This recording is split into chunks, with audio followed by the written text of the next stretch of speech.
Salut, c'est Gino Lemoine. On va aujourd'hui continuer la petite vidéo pour apprendre comment utiliser Streak un peu plus en profondeur avec des fonctions un peu plus avancées. C'est quand même assez facile à prendre en main après quelques petits tests que j'ai réalisés ce matin. Fait que, on va y aller avec les explications. On va créer un peu ce qu'on a fait dans la vidéo Gmail des réponses standardisées. On peut faire le même principe dans Streak. Fait que, on va y aller avec ça. Fait qu'on fait un nouveau message. On ne mettra pas d'expéditeur pour l'instant. Euh, on peut mettre un titre. Voici vos informations.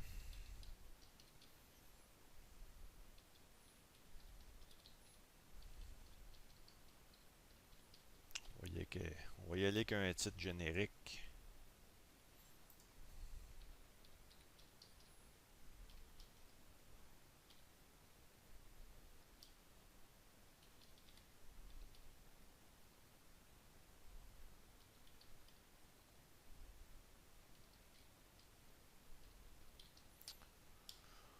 On va y aller avec de quoi de bien standard. Que ici, qu'est-ce qu'on peut faire, c'est de le mettre comme un extrait ici qui appelle. Au lieu des réponses standardisées, ça s'appelle un extrait dans Street. On va se concentrer sur l'extrait. On fait extrait ici. Une petite chose qui apparaît ici, qu'on peut se créer des modèles réutilisables. C'est ça qu'on veut faire. On fait créer un nouvel extrait à partir du message actuel. Puis là, ici, c'est d'y donner un nom. On pourrait dire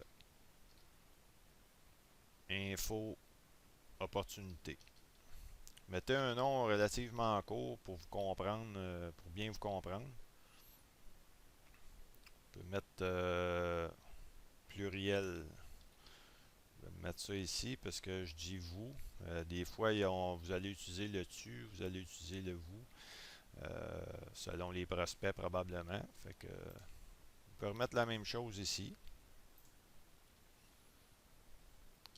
Puis dans quel conduit on va mettre cet extrait-là. C'est pour quel conduit. On a vu le principe de conduit et de pipeline. Fait qu'on peut le mettre dans la prospection ici. C'est pour quand on contacte quelqu'un qui est dans le système de prospection. On fait terminer, tout simplement. Que là, par la suite, un coup que c'est enregistré, vous pouvez supprimer le message. Si vous en créez un nouveau, ben, vous allez tout simplement ici dans Extrait. Vous allez dans les extraits, puis vous avez Info opportunité plurielle. Fait que si vous cliquez ici, tout apparaît comme c'était tantôt à l'écran. Comme on voit ici, j'ai ma signature par défaut qui est venue se rajouter à l'autre signature parce que je n'avais pas enlevé la signature tantôt. Qu'est-ce que vous pouvez faire tout simplement, c'est d'aller dans Extrait ici. On fait Gérer les extraits. Là, on va aller gérer la info opportunité plurielle.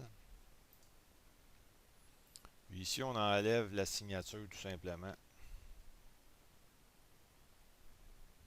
On fait terminer ici. Là, on va supprimer lui. On va recommencer pour vous montrer la différence. Nouveau message. Extrait. On met info opportunité plurielle. Voici. Là, on voit que la signature s'est rajoutée plus loin. Fait que ça, c'est un résultat convenable. Il vous reste à mettre le destinataire ici. Disons que j'envoie ça à Upload. J'envoie ça ici à Upload au 100. On peut ajouter son nom ici. Que je pourrais cliquer sur envoyer ou envoyer plus tard si vous êtes dans la nuit ou quoi que ce soit, vous ne voulez pas paraître trop désespéré, vous pouvez programmer, disons, demain matin à 8 heures. Vous mettez demain matin à 8 heures, vous cliquez sur envoyer ultérieurement. Je ne le ferai pas pour pas inonder l'autre de courriel. Vous pouvez même rajouter prochain lundi ou quoi que ce soit. Vous pouvez ajuster comme vous voulez, c'est pas un problème. Vous pouvez vous servir du calendrier aussi, etc. Fait que C'est un outil très puissant. Puis vu que c'est dans Streak, ben c'est moins compliqué que d'aller ici dans les réponses standardisées peut-être un peu. C'est vraiment visuel. On le voit tout de suite le bouton. Fait que c'est vraiment intéressant. Que c'était Gino Lemoine, petite vidéo aujourd'hui pour vous présenter les extraits dans Streak. Merci, à plus tard. Bye.